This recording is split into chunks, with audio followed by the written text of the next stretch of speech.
Hello. ഇന്ന് ഞാൻ എൻ്റെ വീട്ടിൽ നിന്നും ഹോസ്റ്റലിലേക്ക് പോവുകയാണ്. അതുകൊണ്ട് തന്നെ കുറച്ച് സാഡായിട്ടുള്ള ഡേ ആയിരുന്നു. എല്ലാവർക്കും അങ്ങനെ ആയിരിക്കുമല്ലോ.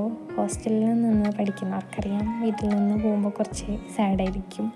അതും എനിക്ക് 10 ദിവസം ലീവ് കിട്ടിയിരുന്നു. ഞാൻ 10 ദിവസം വീട്ടിലായിരുന്നു. അതുകൊണ്ട് തന്നെ കുറച്ചേറെ സങ്കടം ഉണ്ടായിരുന്നു വീട്ടിൽ നിന്ന് പോകുമ്പോൾ. രാവിലെ ആയിരുന്നു ബസ് ഉണ്ടായിരുന്നത്. രാവിലത്തെ ബസ്സിന് ആയതുകൊണ്ട് തന്നെ നല്ല തണുപ്പുണ്ടായിരുന്നു, നല്ല മഞ്ഞും ഉണ്ടായിരുന്നു. വരുന്ന വഴിക്കൊക്കെ ഏകദേശം 9 മണിയൊക്കെ ആയപ്പോഴാണ് ശരിക്കും മഞ്ഞൊന്ന് കുറഞ്ഞത്, ചെറിയ വെയിലൊക്കെ വരാൻ തുടങ്ങിയത്. വിൻഡോ സീറ്റിലിരുന്നുകൊണ്ട് തന്നെ ജാക്കറ്റ് ഇട്ടിട്ടും നല്ല തണുപ്പുണ്ടായിരുന്നു. രാവിലെ ആയതുകൊണ്ടാണെന്ന് തോന്നുന്നു ബസ്സിൽ വലിയ തിരക്കൊന്നും ഇല്ലായിരുന്നു. അങ്ങനെ ഞാൻ വേറൊരു മെയിൻ ഡിപ്പോ എത്തിയായിരുന്നു. ഇവിടുന്ന് എനിക്ക് വേറെ ബസ് കയറിയാലാണ് ഹോസ്റ്റലിലേക്ക് എത്തുക. അങ്ങനെ ഞാൻ ഹോസ്റ്റലിലെത്തി. അവിടെ ആരും ഉണ്ടായിരുന്നില്ല, എല്ലാവരും വരുന്നേ ഉണ്ടായിരുന്നുള്ളൂ.